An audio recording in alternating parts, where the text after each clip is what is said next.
What is going on, guys? What is going on, 27 squad? Welcome back into another video, and today we are going to be talking about actual New York Giants football. This is highly anticipated. Obviously, every single year, this is one of the most exciting times of the year when your favorite team, your favorite NFL team, plays their first opponent.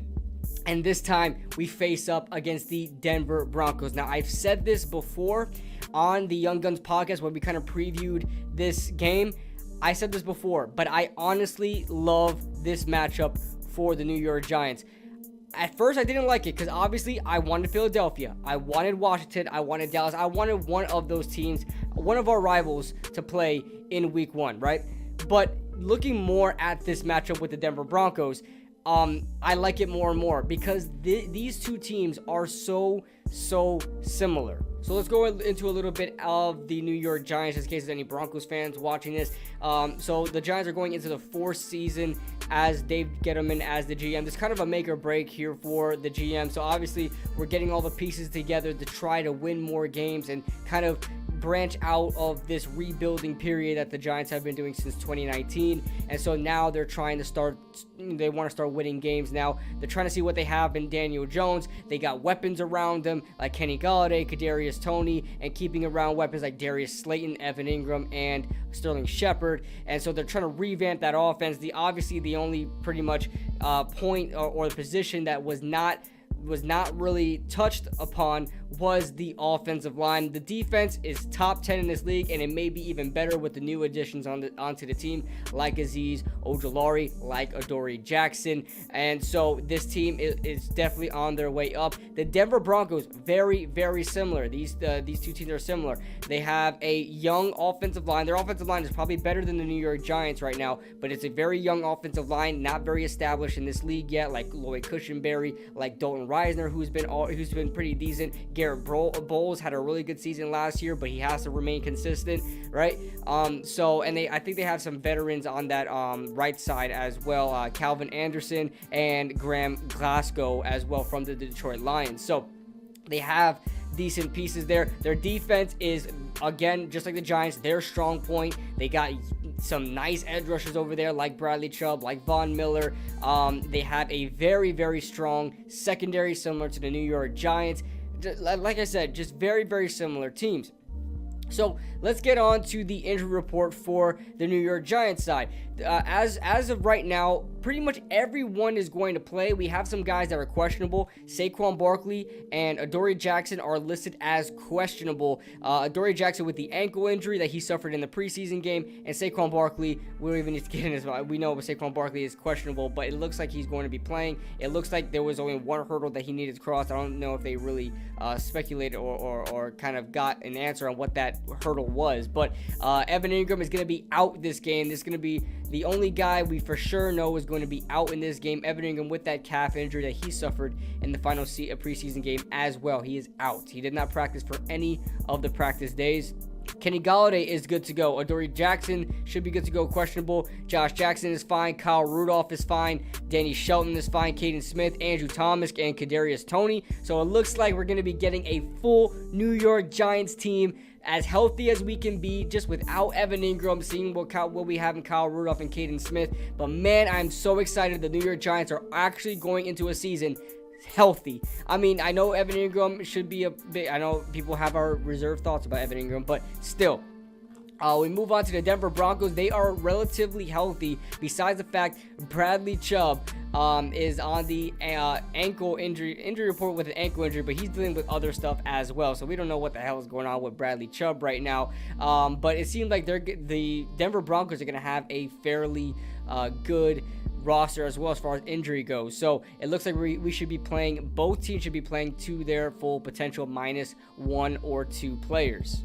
So if you look at this Denver Broncos team, and one of the big ways to attack this football team is on the interior of the defensive line. They have been struggling against the run as far as last year goes, and it doesn't look like they did much to really compensate for it. All right, they have Mike Purcell as that nose tackle. Shelby Harris is good. Draymond Jones, third round pick in 2019 out of Ohio State, is all right, nothing special. I believe the New York Giants could try to kind of expose that a little bit and try to run in between the tackles, and try to, get their yards that way, run the ball efficiently. The only problem with the New York Giants in running that ball is that we don't want to force too many carries on Saquon Barkley, which means Devontae Booker will have to face the team that drafted him quite a bunch. We might be seeing a lot of Devontae Booker in this game. If we want to run the football and run it effectively and attack the weak point of this Denver Broncos defense, we have to run the ball in between the tackles and get some nasty yards,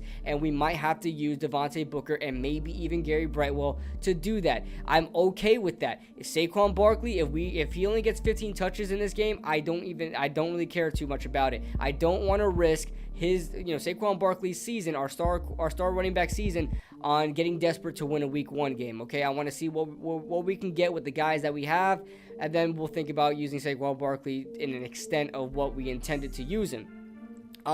As far as this offense for the Denver Broncos goes, listen, they have a very potent skill position group, right? They have really good wide receivers over here. Jerry Jeudy, who is an amazing route runner and one of the best route runners I've ever seen coming out of Alabama. Courtland Sutton is a 50-50 big body guy. Tim Patrick is another guy who is under the radar, but another big-bodied guy, kind of like a Kenny Golladay type build, and KJ Hamler, slot receiver, really good as well. So they have a lot of weapons over here. Noah Fant, first round pick a couple of years ago, really trying to make his stride in the NFL. And then of course we have Teddy Bridgewater manning the helm there.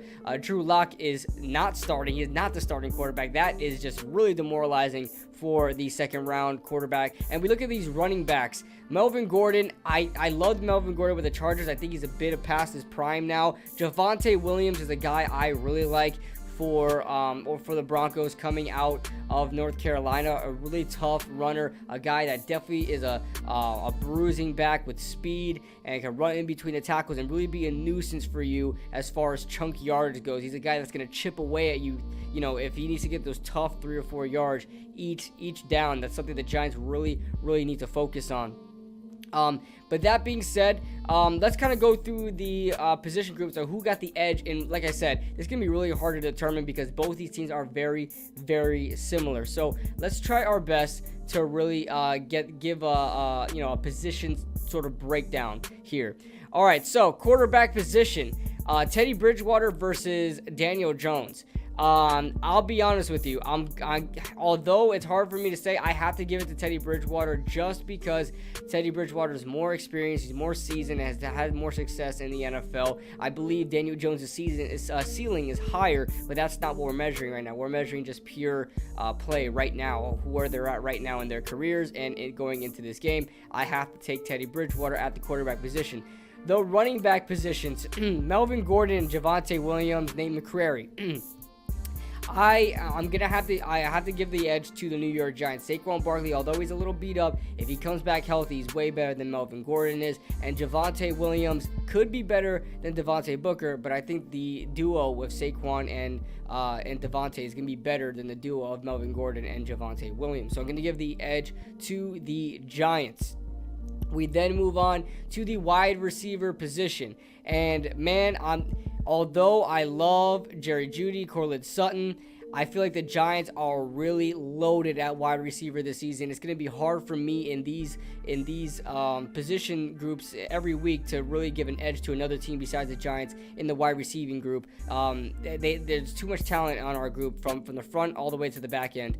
I like their wide receivers. They only kept 5 on their roster. The Giants have a bit. Tim Patrick's all right. KJ Hamler's all right. Courtland Sutton's, I have to give the edge to the Giants. All these guys have had too much success in this league, and we are so loaded at the position as far as depth goes. The tight end position, I'm going to have to give it, just because of pure depth, the Denver Broncos. Noah Fant, Albert Okwug, I don't know how to say his name, Eric Saubert. Of course, you don't know these guys' names, but Kyle Rudolph is a great tight end, don't get me wrong, but we have no depth besides that. We have Kyle Rudolph and Caden Smith. I'm going to have to give the edge automatically to the Denver Broncos because of depth. The offensive line, have to give that edge to the Denver Broncos as well. Although their offensive line is very young, similar to the New York Giants, their offensive line has definitely had more success in the league than ours and has proven a little bit that they can be a good offensive line. Let's go to the interior defensive line. The defensive ends, nose tackles, and other defensive end. Shelby Harris, Mike Purcell, and Draymond Jones versus Leonard Williams, Dexter Lawrence, and Austin Johnson. I'm going to have to give the edge to the New York Giants. Not even close. Not even close. Let's go to the edge rushers. Bradley Chubb and Von Miller versus Lorenzo Carter and O'Shane Jimenez. I'm going to have to go to the Giants. No, I'm just playing here. I got to go with the Denver Broncos. The interior linebackers, so just regular linebackers, off-ball linebackers, right? They got Alexander Johnson, Josie Jewell, Baron Browning, a rookie third-round pick. I have to give an edge to the New York Giants.